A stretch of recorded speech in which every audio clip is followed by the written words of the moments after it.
Noel. Adele's topic is air quality.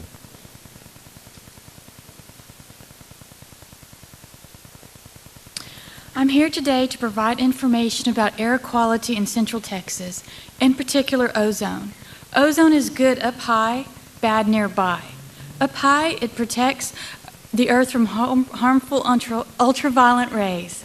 Nearby, it's a health concern.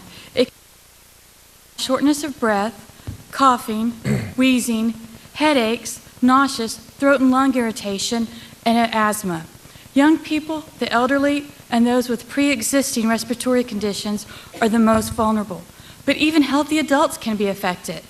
1 out of every 10 children and 1 out of every 13 adults are impacted by asthma. Some people say, I don't care about ozone because I don't have asthma, I'm perfectly healthy. It doesn't impact me, but it does. It hits you in your pocketbook, and higher insurance costs and higher taxes. Ground level ozone standards are set by EPA to protect public health and the environment. The current federal standard for ozone is 75 parts per billion. In Texas, Central Texas, we are currently measuring 74 parts per billion, just on the edge of exceeding the standard. In December of this year, EPA could lower the standard to below the current standard of 75 parts per billion to anywhere between 60 to 70. If that happens, Central Texas and the Austin area will be designated a dirty city. So even though we're clean now and safe, we still need to do everything we can to improve air quality in our area to maintain our clean city status. Local governments in Central Texas, including the city of Austin, have been proactive and committed to ensuring good air quality and are developing an ozone advance plan. Ozone Advance is the latest in a series of voluntary air quality plans the region has undertaken over the past decade to assure continued attainment with the federal standard. For example, about 10 years ago, our design value, the Central Texas area, was 84 parts per billion. Today, it's 74. These plans do work. A key component of the Ozone Advance Plan is to secure stakeholder and public input on control strategies to reduce pollution. In order to get public input, an online survey has been developed, but we need people to complete the survey and to give us your input. Everyone living in Central Texas and in the 6 surrounding counties, including Travis, Williamson, Bastrop, Caldwell, Hayes, and Burnett, are encouraged to complete this survey. The survey is online and can be quickly found by doing an internet search using the words Ozone Advance plus Austin. It's important that as many people as possible to complete this survey. There are other ways people can become involved as well, besides completing the survey. You can visit the website, spread the word, and pledge to reduce your own emissions. Thank you very much. Thank you. The Reverend Fred Krebs, speaking on the needs of the working poor.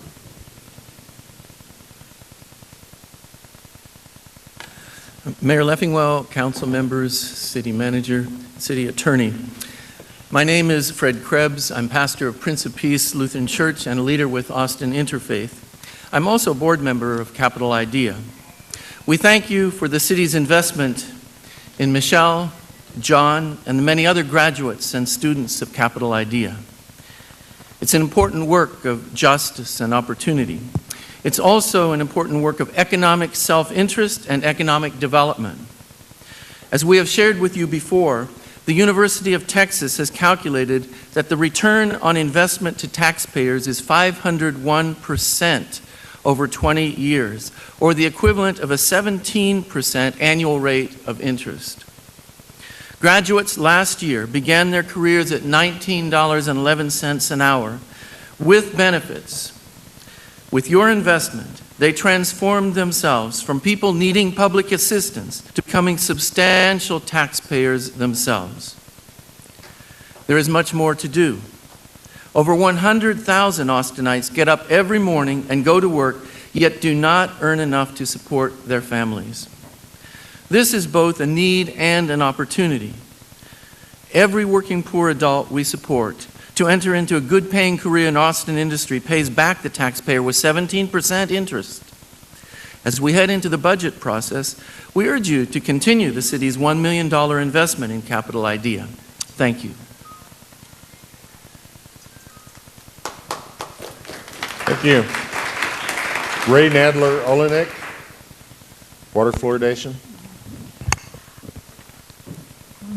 2 weeks ago, the people of Portland, Oregon scored a stunning victory by resoundingly voting down an attempt by politicians to force fluoridation on their city's water. Portlanders are a lot like Austinites, well-educated, health-conscious, environmentally aware. Even say, keep Portland weird. Their outstandingly pure water, which comes from snowmelt in the Cascade Mountains, has never been fluoridated, and their battle, though framed as local, was instigated by outsiders.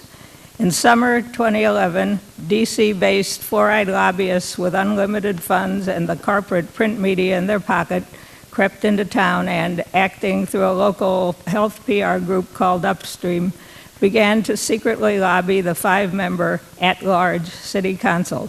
Then last August, the at-large city council suddenly announced that they would vote to fluoridate at their September 12th meeting.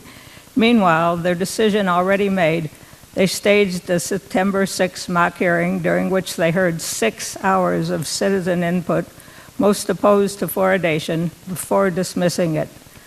Following the council's vote, the grassroots organization Clean Water Portland sprang into swift action with a referendum to place the fluoride issue on the next ballot and construction meantime. They needed 20K signatures in 30 days. They collected 43K in 29.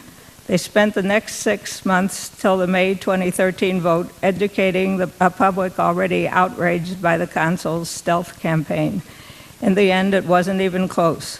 Despite being outspent 3-1, over 800K by fluoride pushing corporate interests to their own 280K, and despite facing a supposedly invincible team of high-profile campaign consultants, they won by a 20-point margin, 60% to 40%. Ironically, the same margin by which Wichita voters defeated fluoridation and Austin voters defeated 8-1 redistricting last fall. Those are starting to sound like magic numbers. It's probably clear to most of you by now that fluoridation in Austin needs to stop. Here's how to do it without loss of face. I have here a letter a Florida official sent to over 40 fluoride suppliers 1 year ago requesting detailed product information. Not a single vendor replied. The format is excellent and needs only to be adapted to Texas law and sent to Mosaic. Request an exact chemical analysis along with real toxicological studies. I guarantee you will not receive a response, and you'll then have cause to cease purchasing their product, just as was recently done statewide in Utah. And I have a copy for Mike Martinez as chair of the Public Health and Human Services, one for the city attorney and one for the record. Thank you. Thank you. Koo Yum Kim, Austin Citizens Homeland Security. Thank you very much. I really appreciate all of you. As I told you, my honorable, the perfect mayor, Lee Leffingen, and the Mayor Pro Tem Cheryl Cole, and the members Chris Riley, and Mike Martinez, and Kathy Tobo, and Laura Morrison, Bill Spellman. All of you are the best members of the best city, and thanks to you, I enjoy living in Austin City of Austin. Thank you very much, all of you. And we talked this morning about law, justice, and education. And your council, today's item, you have law as an agenda. But I asked you my item about law and employment and justice. And my item was not accepted so far as an agenda. And one of you told me over the phone that denial means we did not, no response from you means we did not accept yours. That's against the law. The law said no response means my request, all things accepted as true. You have to study the law. And also, last time I mentioned about democracy, and I mentioned about your city code 2.521, the democracy, and the best government, open government, and the democracy the best served. And I explained details, and I turned in the paper to you several times, but I didn't respond. Today, I really hope some of you will respond to me. Discrimination. In the discrimination, some places like some hotels and the motels and the restaurants, and we don't have that kind of discrimination anymore. But actually, prohibition of discrimination law is self-discrimination. What happened to the discrimination by the government officials, state government officials, federal government officials? There is no response for that. This morning, today, I talked to Laura Livingston, you know, the administrative judge of District Court of Steps County, Laura Livingston. She said, our system, local jurisdiction, court system is perfect. Not true. I said, Texas is notorious for being broken court, killing innocent person. Thank you, Mr. Kim. Thank you, sir. Ronnie Reeferseed. Is Ronnie Reeferseed here? Okay, those are all the speakers that we have signed up. So the City Council will go into closed session to take up 2 items pursuant to Section 551.071 of the Government Code. The Council will consult with legal counsel regarding the following items. Item 47, legal issues related to amendments to city personnel policies to provide 30 days of paid parental leave and to develop a paid leave bank.